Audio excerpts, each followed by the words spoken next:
boys are going to bring the heat today. As the leader of the Booner Pack, I lead from the front. All right, boys. Lock in. It's our core foundation, man. Grit. I'm fired up. I'm fired the up, boys. It's pumping right now. It's got my juices pumping, boys.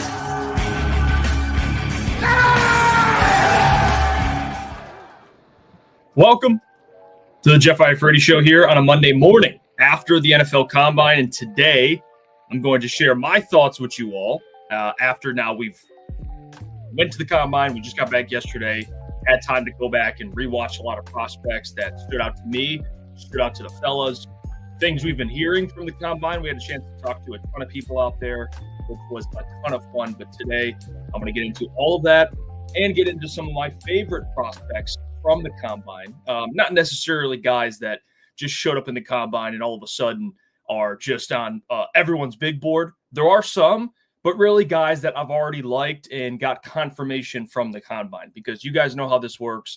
The Combine should be used to confirm what you already know. If you like a prospect and you go to the Combine or you watch the Combine and you like players, then it just confirms things. Or there's some players that I had to go back and watch because I was like, wow, this player looks faster out at the Combine, or this player, excelled at the Combine, and I didn't really see the things they were doing on tape. So you go back and watch. So there's a lot of guys I do want to get to throughout the show.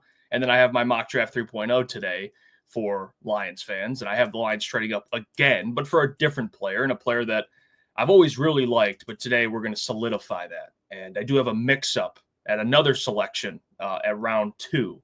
So we'll get to all of it. But before we do, one, I want to make sure I say this, and I'm sure we'll repeat this tonight, but after going out there this week, me, Booner, Lukas, Gentry, Caleb couldn't. He was sick. I feel terrible for the guy. He was looking forward to it. So next year we'll get Caleb out there. But I did want to start with this. Thank you all, because without you guys in the support, the encouragement, the even criticism, whatever it may be, just you guys being there and tuning into our content, it allowed us to go out to the NFL Combine on the company's expense and go out, watch football, talk to people, talk to NFL coaches, NFL agents, guys in a part of NFL organizations, former players, guys in NFL media, like top guys, to get information, like giving us that opportunity. It wouldn't be possible without your guys' support. So thank you for your constant support and for really helping us grow this channel, because every time we get to do something like this, not only does the channel win, but the content wins, and with that being said, the people win. So it was a lot of fun. Let's start with this. This draft's going to be very interesting. Okay, everyone knows this. Okay, and you hear this a lot. And if you listen to any of the top draft guys, or really top guys in NFL media, the big consensus with this draft is it's not a star draft. There will be probably a star or two, couple stars that come out, but it's really a starter draft. There's a lot of guys in this draft that are starters, and some that could be high-level starters. But a lot of the narrative around this draft is, it's not as good as years past, other drafts, specifically at the quarterback position and the wide receiver position. That's the two positions that are probably getting picked on the most. Defensive line, you look at running back, those two position groups are very deep in this class, very deep. And that'll make more sense as I get into some of my favorite prospects. But I say all that to say this. Even though people do have feelings towards position groups like quarterback or wide receiver, do I agree with that sentiment? For the most part, yes. But you guys know how drafts work. Even when people call draft classes weak, guys always come out that are very good players, whether it's a quarterback, whether it's a wide receiver in this class. There's always going to be one guy, two guys that come out that you're like, oh, where'd this guy come from? And he turns into a really good player. It happens every draft. So, despite people and what they think of this draft, there are going to be guys in here that are going to be very good players. And that's why it's important to have a very good talent evaluator at general manager, which the Lions do. They have Brad Holmes. So he's going to be able to cook with this draft, and it's going to be very, very interesting. I think at 28, we're going to go back and forth on this every Monday, whether the Lions will trade up, trade back, stay put. I don't think anyone has the answer to that question. Brad Holmes typically trades up and we've gotten to experience this every single draft. Brad Holmes will move up in the draft to try and acquire somebody. I don't know what to make of this class, whether they stay put at 28, trade up and try and get a really good player, or Brad thinks at 28 they can get a really good player. Or, and I'm going to throw this out there, but what if the Lions trade back? Okay, trade back and still get a really good player and get assets. Like, there's a lot of ways the Lions can kind of can approach this. So I think it's going to be very, very interesting as we get closer to the draft. And I think after the combine, you have a better feel now that they've gotten to meet with players on who they like, what it's going to take to go get them, so on and so forth. So could it be trading up and getting a very good edge rusher? Potentially. Could it be staying put and maybe taking a different position and then trading up in the second to get an edge rusher, like a Jack Sawyer or some other player, Nick Scorton, who could fall? Maybe. I think everyone, even including myself, assumes that 28 will be an edge. I don't have that for sure answer. We all have our preferences, and I've already stated, and we'll get to it later, but trading up for a really good pass rusher sounds ideal. But realistically, with the depth of this class, he doesn't necessarily have to. If he doesn't feel like the drop-off between a guy that's going in the teens to a guy that'll be there at 28 or trading back and getting someone is that much of a difference. Maybe they don't feel that way at all.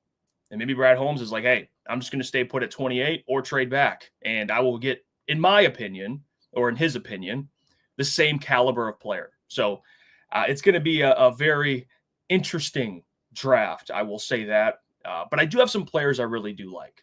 And that's really, and we got these draft combine booklets here that we were able to get from the combine. And we watched every day there. And we got to see a lot of the good prospects that I like. And I think a lot of NFL teams are going to like guys that I think are going to rise, that have risen significantly and will probably go higher than many people thought they would go because of how they tested. And there's a lot of different players like that. So I want to get to some players that I really do like because we got to ask, like I said, NFL guys about different players, spoke to NFL coaches that were just in the hotel lobby, guys that were just hanging out, all really cool people. I mean, we didn't have really a bad interaction. I think you get this feeling when you go out and talk to NFL coaches or agents or NFL media people that you watch. I mean, we ran into guys like Ian Rappaport, Greg Cosell, all really good dudes. Jeremy Fowler from ESPN. Got to talk to a lot of different guys, just chop it up. And they're all really cool people. So I want to make sure that's very clear too. I don't know. I think at first when you see those guys on TV, you're like, I wonder how it'll be to meet them. Really cool, down-to-earth guys. They really are. All right, let's get to some players that I really do like. All right, we'll start. It's going to be a little scattered. So it'll be different positions. It's not all going to be defensive linemen or corner. It'll be pretty much everyone. But the players that I really do like from this draft class, I will start with this player. And this is someone that I watched this year, actually accidentally. I tuned in to Tennessee to watch Nico because I paid close attention to Tennessee this year because I had him as a Heisman candidate. So I wanted to watch Tennessee. But one player that stood out to me on the defense was James Pierce. You're like, who's this dude? Flies off the edge. Like, you can see the quickness. You can see the speed. But the one thing you also notice about James Pierce is the weight. You're like, okay, he's a little smaller, but it doesn't really impact him that much. Like sometimes you'll see on film the size come into question. You'll be like, that's something that you got to gain a little bit of weight. But he's so big, 6'5". And watching him test was amazing. I mean, these guys, these players in general are getting so athletic. I mean, you're seeing offensive linemen run under 5. You're watching guys like James Pierce, who's 6'5", 243 pounds, run a 4.49? I think it was either one. Let me check. 4.47 for James Pierce. Like, how? That is incredible. And the rumors about him and his, I don't know, I guess immaturity or attitude issues, to me, is a bunch of baloney. It's ridiculous. Now, if there are questions about his attitude, then if you have a good locker room, I'm sure you'll be able to fix it. The guy's a hell of a football player. He just is. Makes impactful plays all over the place. He's good against the run. Like, I really like James Pierce. And watching him at the combine test as well as he did, basically just confirmed of what I've already known about James Pierce, which is he is insanely athletic for his size. It's, he ran, for his size and weight, he ran a better 40 than guys like A.J. Brown. I mean, what are we doing? It's like, how? It doesn't make a lot of sense. But he's a guy that I really do like. And I think his stock is only rising as we get closer to the NFL draft. So he is somebody that I really, really do like. Another player, and this is someone that Booner has really loved, and we got to see him on full display, and that is Ty Robinson. Ty Robinson out of Nebraska. He's massive. And that's the thing when you go to these the combine, when you go to the combine and you get to watch these players, you get to see them up close. And Ty Robinson is up close. It is insane how big this guy is. He's 6'6", 280 pounds, whatever the measurement is. And he ran let me double check this. At his size, he ran a 4.83. That's insane. And Ty Robinson, I had to go back and watch more. That's another player where you're like, what? That size, that speed, how he moves at his weight. I have to go back and watch more of Ty Robinson because, yeah, you see the numbers, 7.5 sacks this year at Nebraska, but you're like, what? He excels in both the pass and run game. So there's things you really do like about him. But when you go back and you watch him after that combine performance, you're like, dude, what? This guy's a specimen. And he's probably going to go, day 3. That's what people are. I think he might rise, but that's where he was really supposed to go. So Ty Robinson's another player where I walked away from the combine going, yeah, I got to watch more Ty Robinson. I mean, that's he's 288 pounds, 6'5". So he's 3 tech. I mean, this guy, he'd basically be like your Pat O'Connor replacement. That's really what he would be if the Lions wanted to draft him. He's incredible. So I really did like Ty Robinson coming out of that draft, and that's it's been Booner's guy, and he had to go back and watch more of him, and he's an excellent player. I'll stick with the defensive lineman here because there are more guys that I really did like from this combine, and one of them was Jordan Birch out of Oregon. And I will say, out of all the klotzy guys that he suggested to the boys, you had Jared Ivey, Jordan Birch.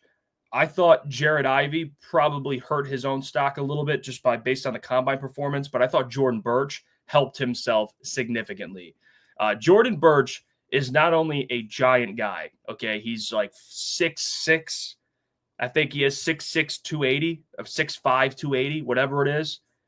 And he ran a 4.67, 1.66, 10-yard split. I mean, he can move well for his size, and that's what Lukas hammered. 33-inch arms, whatever. That's fine. But he is not only does he move well for his size, which that's what you're looking for with some of these defensive linemen. You're like, okay, the guy's 6'5", 6'4". How can he move? And Jordan Birch out of Oregon, start watching him. Okay, and I see Proud Cheer Dad says, I don't know any of these players. I don't know any of these players. Well, you know what? That's perfect because now you can go and Google James Pierce. You can Google Ty Robinson, and you can Google Jordan Birch because those 3 players were impressive at the combine. And not only that, but their tape is impressive. Go watch these guys. And you will say, yes, I want him in a Lions uniform. Or any other fan that's watching, you'll want that player in whatever uniform. That's how good they were on, Thursday, defensive lineman worked out. So, yes, Jordan Birch out of Oregon, the production was there. I know Klotzy's been really high on him, but watching him at the combine, it was nice because I think he's going to be a really good player. And he's probably he's a day 2 pick, but he's someone that I think the Lions should definitely have in consideration, especially if they go a different position at 28. This is what I was talking about earlier. If they do take a Jahad Campbell, which you guys have been very high on, a Jahad Campbell, if they take Jordan Birch in the 2nd round, I think we can live with it. You're still getting a very good edge. So that's why it's going to be interesting to see how this draft kind of goes here. But yes, Jordan Birch, another player that really did impress me, and I'm excited to see more of them.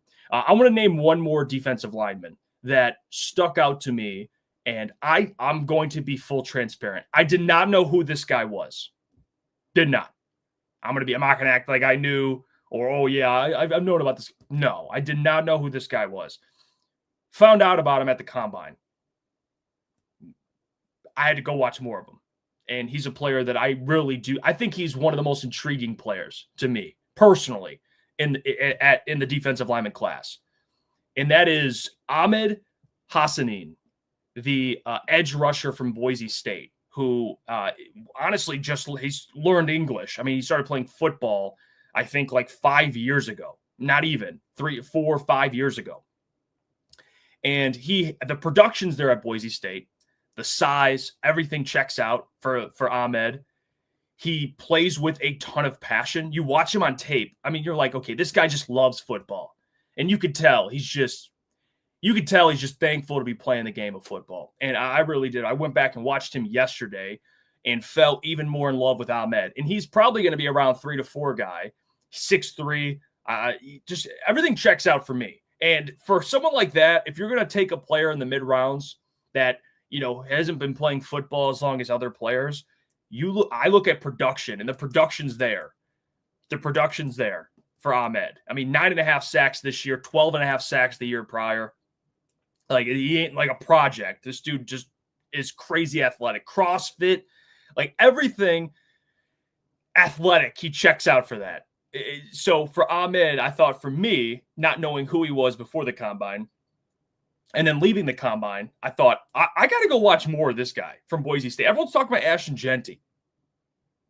And Ahmed's sitting there as a defensive lineman, and he's been playing really well over the last 2 years, and no one really talks about him. And I know his story came out. He's more of an edge, but I really do like Ahmed. And he's someone that I think teams are going to fall in love with because of the human being he is, but also the production he had at Boise State. And let me see. I want to check out his measure. Here we go. He ran a 4.77 40, which is pretty good for his size. 1.7 10-yard split, and he was. Let me check right here. Yeah, strong motor. Yeah, the 22 sacks over the last 2 years. Like that, it's a guy that I really do like, even for a player that maybe hasn't been playing football as long as everyone else. And there's things, of course, he needs to work on, but I really do like Ahmed Hassanin. He's an interesting prospect. Just a random, I guess, I don't know how you'd call that, like a notable mention, I guess. Honorable mention would be Ahmed. All right, let's get 2 different position groups. Those are the guys that stuck out to me at a defensive lineman. For linebacker, there's only one, and there's 2, but one of the guys I already knew about, and I didn't learn anything new. I just learned that this dude's a ball player, and that's Jahad Campbell. He's a really good player. You see it out there. Athletically, checks out everything. He's fluid. Like, he's just going to be a really good linebacker. I mean, there's no really else to say it. People who really like Jahad Campbell, the linebacker out of Alabama, here on Crunch Time, you guys have been early to it, and I'm not going to sit here and lie to you. You guys put me on to Jahad Campbell, watched him some at Alabama, wasn't jumping up and down for him, went and watched him at the Combine, went back and watched him yesterday, and, I mean, on tape, the guy just runs around like a chicken with his head cut off. I mean, he just does. Tackling machine. He can play all over the field for you, get after the quarterback. I mean, he had some huge interceptions. He just can do it all. So Jahad Campbell's a stud. And, if the Lions do pick him at 28, I'm not going to be pounding the table upset. I won't be, because he is a really good ball player, and he's going to replace Derek Barnes if you do take him. So, and Jahad, I think he just kind of confirmed what we already knew about him. He's just a good football player. So there's really nothing else to add there. I mean, it's not like oh, wow, Jahad's a good football player. It's like, no, we already knew that. He's a good football player, and the Combine, he tested very well. So he is going to make a lot of money one day. I will say that for Jahad Campbell. One more linebacker that I personally have really liked, and I got to see him at the Combine and went back and watched him even more, and he moves so fluid for a linebacker, and I think Brad is going to fall in love with him personally, and that is Barrett Carter, the linebacker out of Clemson. And I know I see Rick C. Brad loves Bama boys. Not a huge Clemson guy, I don't think, because I don't think he's ever drafted a Clemson player. I could be completely wrong on that. I don't think he has, but I think he should consider it with Barrett Carter. He is, in my opinion, the perfect replacement. if you're not taking a Jihad Campbell, obviously. Like this would be like a round 2, 3, 4, probably 3 would be where he would go, in my opinion. But Barrett Carter, linebacker out of Clemson, he is the perfect, Sam replacement. That he's someone. I mean, he was a Butkus finalist this year, and he performed very well at the combine. And for me, I've always really liked him. He moves like a safety, but he plays linebacker. And Dabble Sweeney always loved him. He's someone that he depended on a ton on the defense to keep those guys, everyone, on the same page. And he doesn't. I mean, again, he can play Sam. He can play Will. He could play different positions, and that's what I really do like about Barrett Carter. And if you can't get a Jihad Campbell, to me, the next one to me would be a guy like Barrett Carter, and you can go grab him in the 3rd round, and I think he's going to be a really good player. So Barrett Carter impressed me, and not that I care too much about the combine for some of these guys. Like even if they didn't have the greatest combine, I'd still really like the player. Again, I don't think the combine's the Bible when it comes to prospects, but it was interesting to see these guys go out there. So Barrett Carter and Jihad Campbell, 2 good linebackers. Jihad, probably a 1st-round pick. Barrett, probably rounds 2 to 3, but I really like Barrett Carter, and I got confirmation on that from the combine. All right, let's get to some more players here. I got a safety, 2 safeties, a corner, and a wide receiver. So we'll start with the 2 safeties. We'll start with one. Speaking of Clemson, Andrew Mukuba came from Clemson, transferred to Texas this year. And I actually watched Andrew at Clemson, and I didn't watch any of them at Texas. And he had a career year at Texas. Safety. He played really well, 4 interceptions. He's a super intelligent football player. I mean, he plays nickel. He plays deep. He can play in the box. He can play everywhere. And he's probably going to be, again, that rounds 3 to 4 range. And if you're looking for a replacement for Ife Melifonwu, Andrew Mukuba is a really good option, in my opinion. I really do. I like Andrew. I thought he went out there and competed. I watched a ton of interviews just to get to know the player more as a human. Head on his shoulders. That's a guy that I think Brad's really going to like. And he's someone that I think whoever drafts him is going to get, at the very least, a good special teams contributor, and I think a solid starter and an absolute. I mean, he's a missile deliverer. That's what he is. Just missiles. And Neil says it, hard hitter. That's what he is. And I really do. I like Andrew Mukuba, dude. He's just a good football player. And that's what you want more of. Guys that love ball and guys that are really good at it. And I think Andrew Mukuba is going to be one of those guys. All right. I'll get with the I guess, star out of the safety group. And that is the safety from South Carolina who lit up the combine. It doesn't make sense physically watching him do what he did out there. And that is Nick Imanowori. This dude is 6'3", 220 pounds. Yes, 6'3", 220 pounds. And what he did was absolutely ridiculous. He ran a 4.38.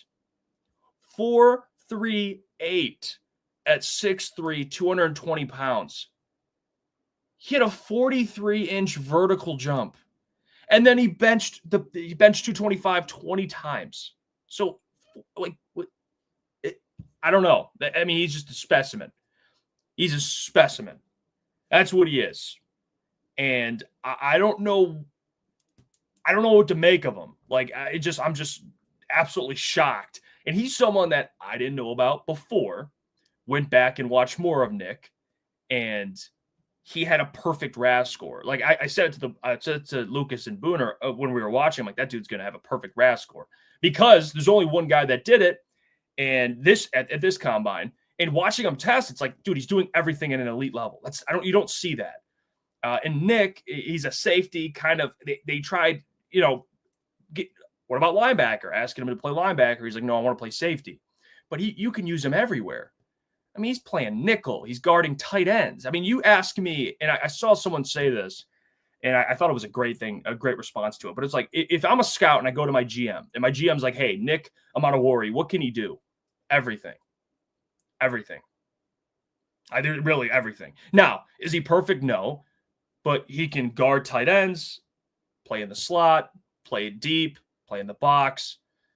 I mean, he's 6'3", 220, runs a 4.3, jumps 43 inches. Okay, you have a jump ball, a go ball. Well, you have a guy who has so much length and size and speed. He's just going to impact the game in many different ways. And a story that I really love about him, and they told it at the Combine when we were there, is they had a spring game at South Carolina, and they took him out at halftime because they were down in that game. He went right back in because late in the game they were losing, and he said, I'm going in. He went in, they won. A spring game. Talk about a guy who loves football. That is incredible. So I think Mr. Nick Amanawori is gonna his stock rose significantly. So who knows what happens with him? He could go late first to early second to late second. I mean, I don't know where he's going. He's going to go significantly higher than where he was going to go. I'll tell you that. He killed the combine. Absolutely killed it. All right, we'll get to another corner. All right, we'll move to the corners, then we'll get to one wide receiver. I have a corner and a wide receiver I really did like. One of those players, corner, who I didn't know he was this fast, but I watched him at Kentucky. I always thought he's from Michigan. He's from West Bloomfield, went to West Bloomfield High School. I always thought, hey, he's a really good corner, ball hawk. That's what he is when you watch him on tape. But when you watch him at the combine, you're like, dude, this guy can fly. And I didn't know he was that fast. Okay, he looks fast on tape, but I didn't know he was this fast. There's no way I was going to predict this dude was going to run this fast. And that is Maxwell Hairston. He ran a 4.28, 5'11", 183. Maxwell Hairston is easily, he moved himself into the early second round. That's where he moved himself into. I mean, he's probably going to be like a third round pick, but he probably rose up an entire round. And I wouldn't be shocked if someone falls in love with him and takes him a little earlier. But he ran super fast, and it's not just the speed; it's what you watch on tape. He's a ball hawk. Pick sixes. He's one of those corners where he competes. He's got the right mindset for a corner. And I think a lot of teams are going to fall in love with that, especially in today's NFL, where, I mean, you're looking for speed, especially with wide receivers. And you have Xavier Worthy coming into the league and having success, breaking the record.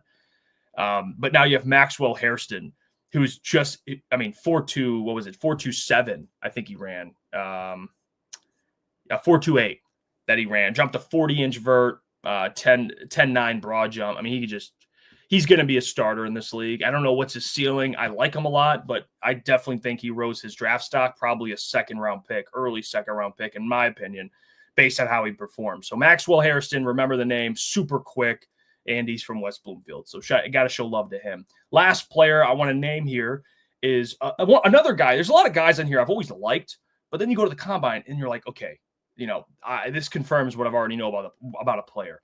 And he had a really good day. And it's something to keep an eye on because, and me and Booner were talking about it because Booner also likes him.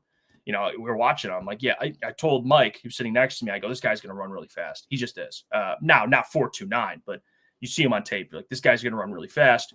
And he had a pretty good 40. I mean, it wasn't like record-breaking 40, but it was definitely nice for his stock. And that would be the wide receiver out of Stanford, Alik Eomanor. And he, you go watch him at Stanford, by the way, recruited by who? David Shaw. Okay, keep in mind, this is interesting here. Now we're getting to some things where I think there could be a connection. Alik, here's the thing that's really interesting. Yeah, I think it's Alik. Probably butchering his name. But when you watch him, I think it was this past season, what he did to Travis Hunter. Go watch that game. Go watch the game at Colorado. He had 290 yards. I mean, like what on Travis Hunter, by the way. Travis Hunter, yes, the best player by many in the draft, especially the cornerback. He's one of the top corner prospects and wide receiver as well, but corner torched him. And Alec came out there and ran really fast, tested really well, looked really smooth. And I think he's someone that, even for a guy like him who hasn't been playing football for a while, that's another guy that hasn't been playing football for a while. He's Canadian. He looks just natural. He's just natural. He's got great hands. He can go up and make contested catches.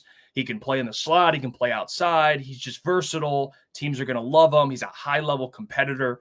And I really do like him. I do. And I think with that David Shaw connection, I think the Lions could potentially fall in love with him because he just seems like that type of guy. He's just, all about football, hard worker, loves the game, and he produces, and he catches everything. I mean, he does. He's got good hands. So I think he's someone to really pay attention to, especially for the Lions that need a wide receiver. He's probably going to go, in the second round. So it may be a little more fruitful. I don't know if the Lions want to take a wide receiver that early, but that's something that I guess you got to consider if you really like the player. But I don't know if the Lions will want to take a guy that early. But he's someone that I really do like, and he played really well.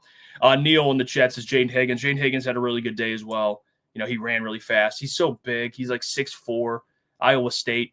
And his teammate actually had a really good combine as well. Both those receivers are going to be really good. So Jaden Higgins performed really well. I didn't have him on here, but I'll mention him because he's someone the Lions probably should consider. I don't know, again, if they're going to take a wide receiver that early, but if they do, Jaden Higgins, Alec would be another one. There's a lot of options there for them. So something to keep in mind. All right, let's move on. So we got through some guys that impressed me, some prospects that I really do like. And there's a lot that had good days. I mean, there's a ton of guys. There's guys that didn't necessarily have good days.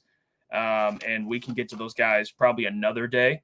I want to mention too, Derek Harmon, the guy I really do like. I didn't think his combine was amazing. It had some moments for Derek Harmon.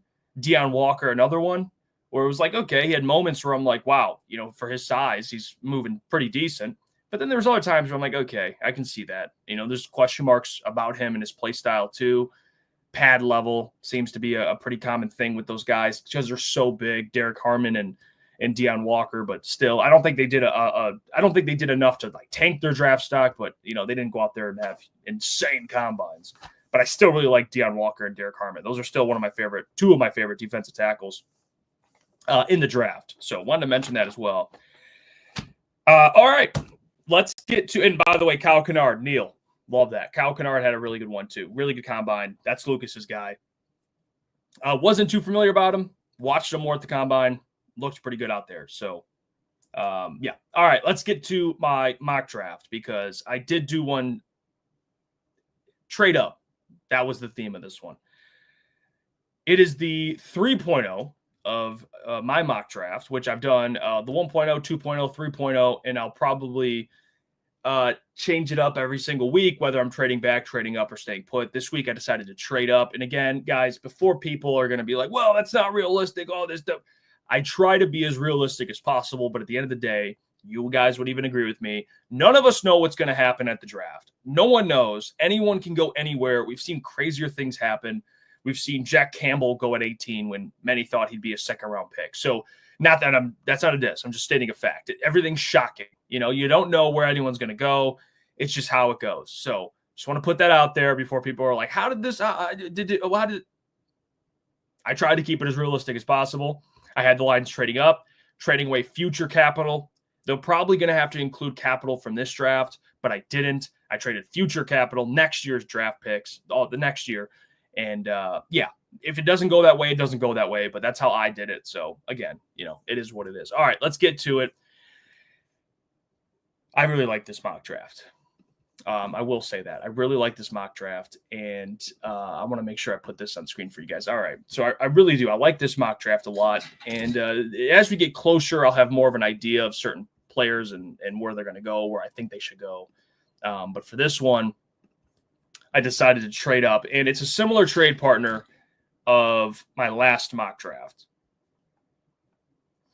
and that is the Arizona Cardinals.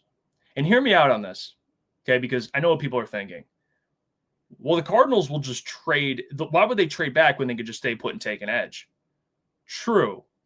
But I think there will be teams. I don't know if it's the Cardinals, but the Cardinals are my example. They're like my guinea pig, but they could be any other team that may feel that we can get similar value at 28 than we can at 16. And we get draft capital. So I think there'll be a team like that. I don't know if it'll be the Cardinals. I don't have intel on the Cardinals. But if the Lions fall in love with a player, then they can trade up and get it. Even the Falcons at 15. Love this, Neil. Great, great, great point. Falcons at 15. Falcons may want to stay and take a player. They might feel like, hey, we can get Nick Scorton at 28 and get draft capital. Okay. Who knows? So before people say, how did you trade with a team that needs an edge? You never know. So let's get to it. All right. For the first selection for the Lions, they decided to trade up in the 2025 NFL Draft and select a player that I am a massive fan of. And he fell to this pick because of some concerns regarding his attitude off the field, all this other stuff. Well, actually, I shouldn't say that's really it. It's really just attitude. He's a mean guy. He's not, but like, what a stupid attitude. Like, okay. They'll speak to coaches. They'll speak to his coaches, and they'll find out more information. But I love this player. He's going to be so good. And that is James Pierce Jr. from Tennessee. James Pierce Jr.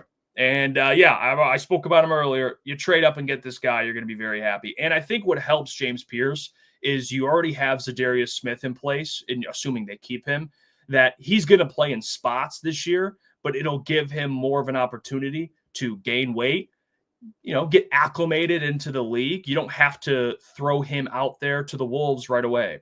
And, he's someone that is very productive. He's big, 6'5", 245 pounds. Got to gain probably a good 10, 15, probably 15 pounds would be probably ideal for him. Want to be about 260. But still, I mean, he's productive, and no one can stop this guy in college. And by the way, SEC, pretty good tackles in the SEC. Didn't matter. He had a 23% pass rush win rate. I mean, okay, 43 hurries, 7.5 sacks. Year prior, 9.5 sacks, 1 interception in 2023. James Pierce is going to be a very good player. I already see silence says, yeah, that ain't happening, brother. I don't know if you mean he won't be here or that the Lions shouldn't take him. I don't know what that means. I will say people are going to assume that he's just going to go top 10. There's always a chance that a player like this is in the teens. And if he is, go get him. Go and get him, because I think there will be a drop-off, in my opinion. I think it's a deep edge class, but doesn't mean every player is going to pan out the same. I think there'll be some good starters, and there's players that I think can be special, and that's James Pierce, in my opinion. I think he has that type of potential. And with Casey Rogers developing him and the vets they have in that room, Zadarius to be there with him, I think he could be a very good player. I do. So James Pierce Jr. is the pick I think the Lions should trade up for. So comment down below what you think of that one. All right, next selection. I have the Lions selecting. I don't know if I've taken this position yet. At 60. And that would be Donovan Jackson, the guard/tackle out of Ohio State.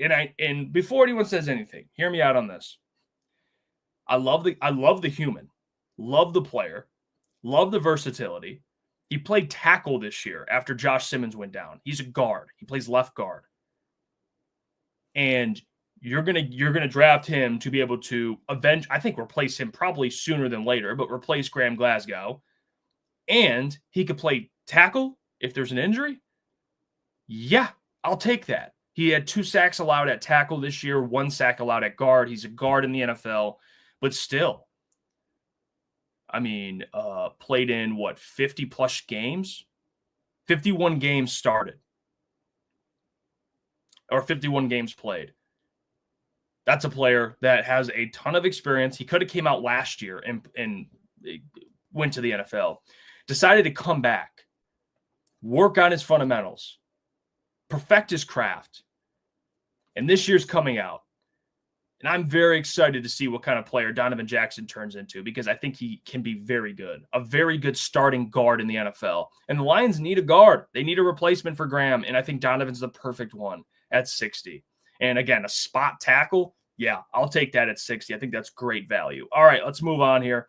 Pick 101 for the Detroit Lions. They decided to select Barrett Carter out of Clemson. I've already talked about him earlier, guys, and there's a reason.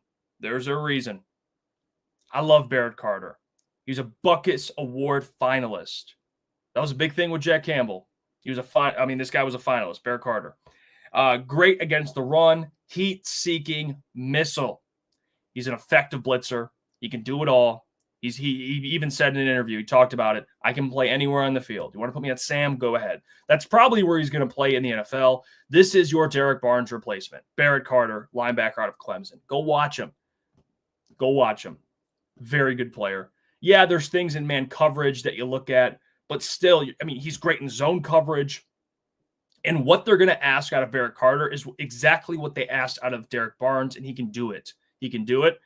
And I really like Barrett Carter. So I think the Lions will as well. So there is your Derek Barnes replacement. And like Neil said, Swiss Army knife. There you go. All right, let's get to the next selection. 196, I believe the pick is. And that pick for me, 133. Skipped one. That is Pat Bryant, the wide receiver out of Illinois. I mean, combine for me, he ran like a 4.5. I don't care. I really don't care. Watch him on tape. He plays a lot faster. He plays big. He's like a forward. That's what he is. Boxing guys out, making contested catches, not dropping any balls. I like Pat Bryant a lot. I think the Lions will as well. He's really a Tim Patrick replacement. And I think because he ran a 4.5 is good because teams aren't going to take this man high. He'll fall, and that's when you get him. That's when you get Pat Bryant because I still think he'll be a really good player. I just do. I mean, he was really productive at Illinois, and I love him. I do. I had him early in my mock drafts, and I'm sticking to it. I haven't moved. I haven't wavered on Pat Bryant. I think Jaden Higgins, Matthew Golden, all these guys are going to rise. The guy talked about from Stanford, all these guys are going to rise. But Pat Bryant will be there, and he'll be a very good pick. So I have him at 133. There you go. There's your Tim Patrick replacement, and he provides some depth in that wide receiver room. You get another big body out there. So I really like this pick as well. Doesn't drop the football. That's really what you need to know about Pat Bryant. I talked about it last time. Let me see here. He had one drop this year, 69.2 contested catch rate, 82.9 grade against man coverage. I don't know. 40 didn't really seem to matter, I guess, then. Just gets open. All right, let's get to the next pick. And this is 196. And that would be the defensive lineman out of Nebraska, Ty Robinson. Yeah. He's just, I mean, that's a Pat O'Connor replacement. I talked about it earlier. Versatility. He can play the zero gap to true edge. He's versatile, man. He could play anywhere on the defensive line. Plays with violence. That's something you notice when you watch him on tape. Plays with violence, violent hands, high motor, things the Lions just love. I think they're going to really like Ty Robinson. He excels really at both the pass and run game, and I think he'll excel in the NFL at that. He's big, so his pad levels maybe, a little high, but that's okay. Like that's stuff that you can work on because the production's there. It's not like all due respect Broderick Martin where it's like, okay, this is a project. Like Ty Robinson produced at Nebraska. He did.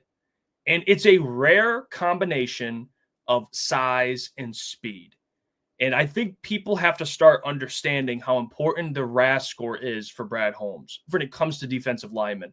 When you look at all the defensive linemen he's drafted, I think the worst one was Broderick Martin in terms of RAS score.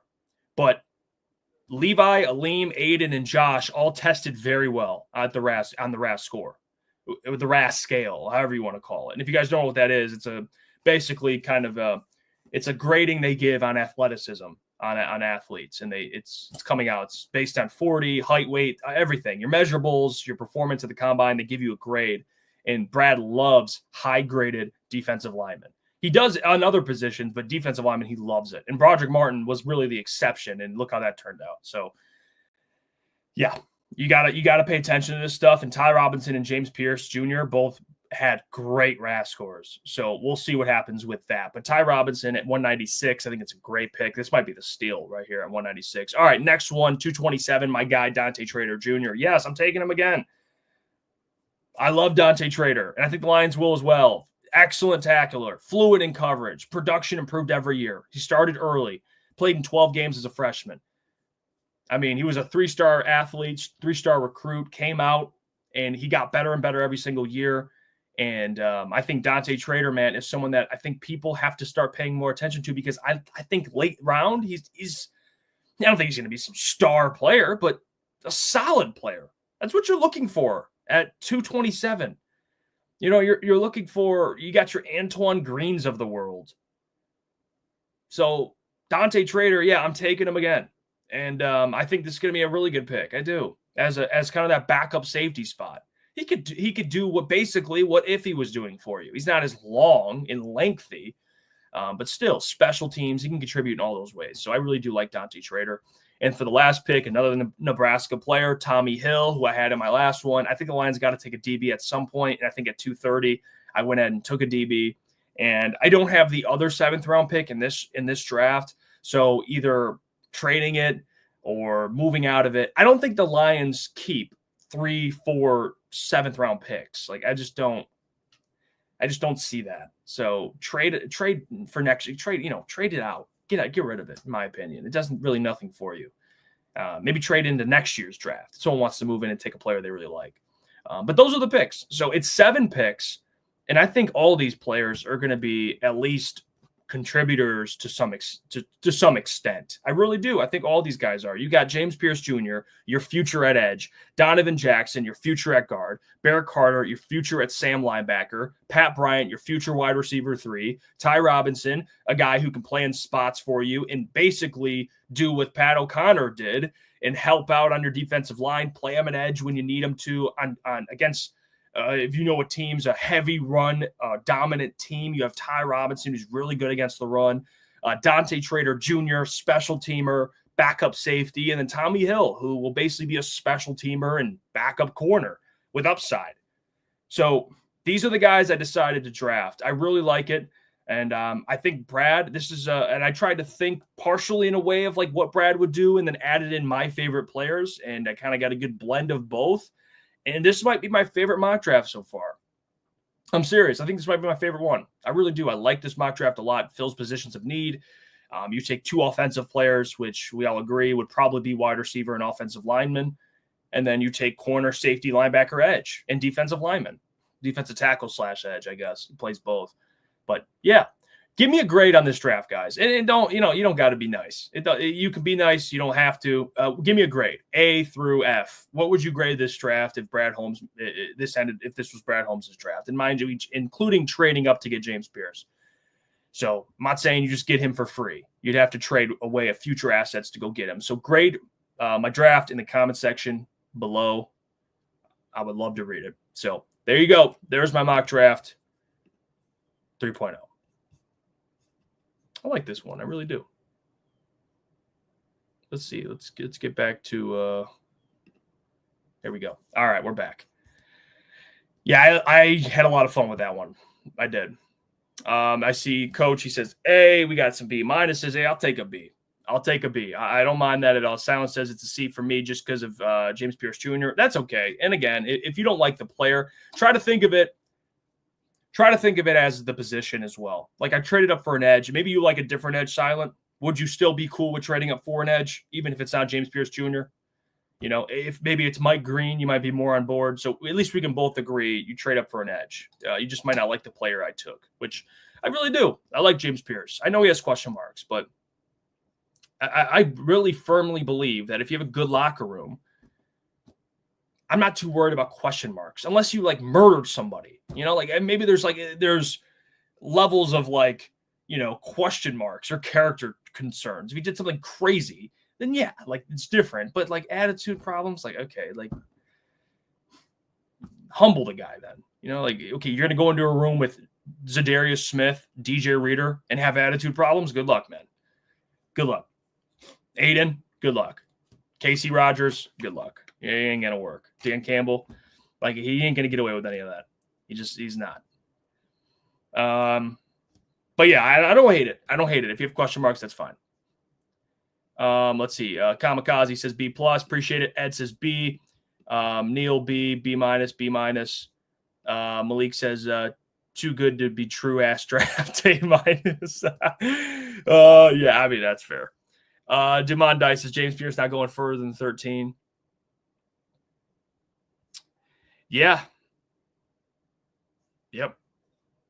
I mean, I don't hate that. But again, I would say to you, Demond, and this is a good point by Neil, we don't even know who we're getting in free agency. We might not need to draft an edge first round, which is a good point. But that goes for any other team, guys. Like you saying he won't go further than 13, Demond, like as much as I would like to agree with you, we really don't know. We really don't know. We don't. None of us do.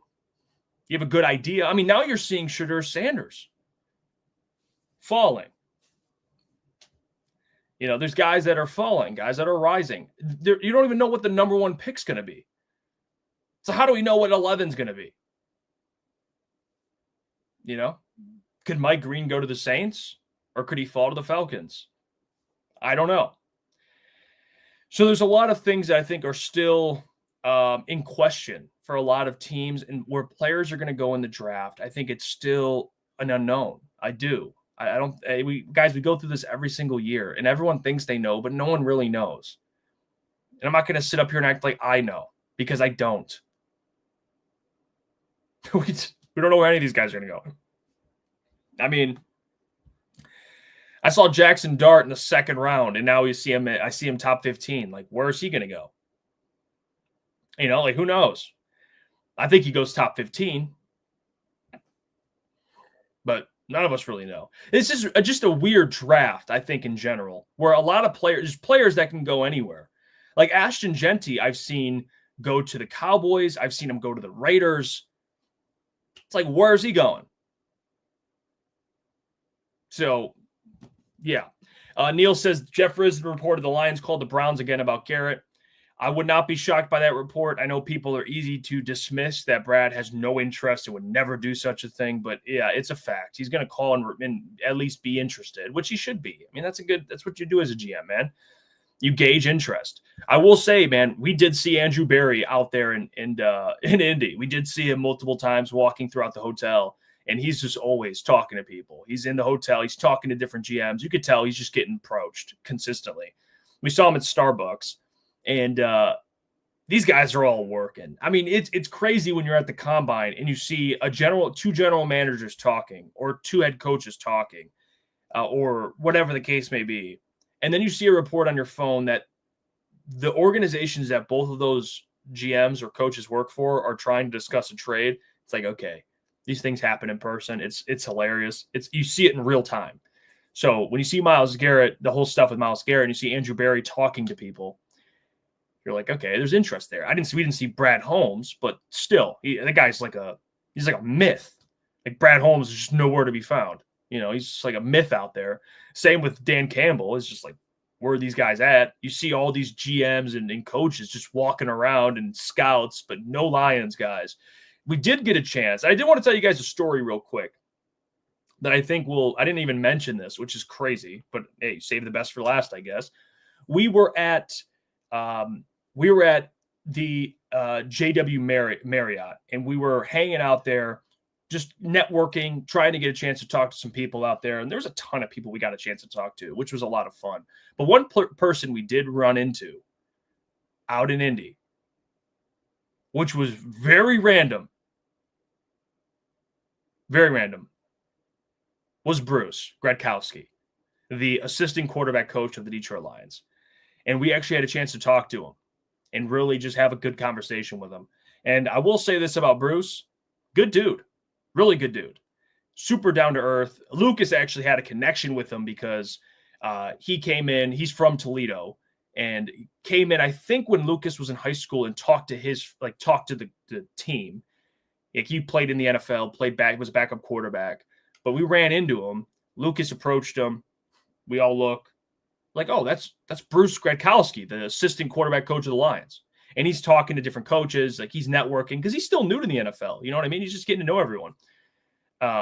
So it was awesome to get a chance to talk to Bruce and really like get to see him. I mean, I made a video about him, broke him down, and you know how in the XFL being the OC, they had good offenses.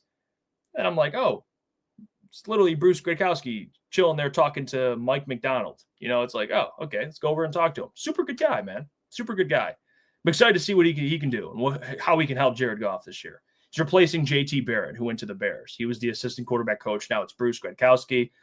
And he told a story about how he got the job. And it was really inspiring. Like his story, you know, just constant. He just doesn't give up, man. He doesn't. He was sending Dan Campbell good luck letters for the playoffs, attaching a Starbucks gift card to it. Like, it was inspiring. I'm like, okay, this guy just always wanted to be in the NFL. And look at him. He's doing it now. So good for him. Happy for him and his family. Doesn't have to travel far. He's from Toledo, Ohio.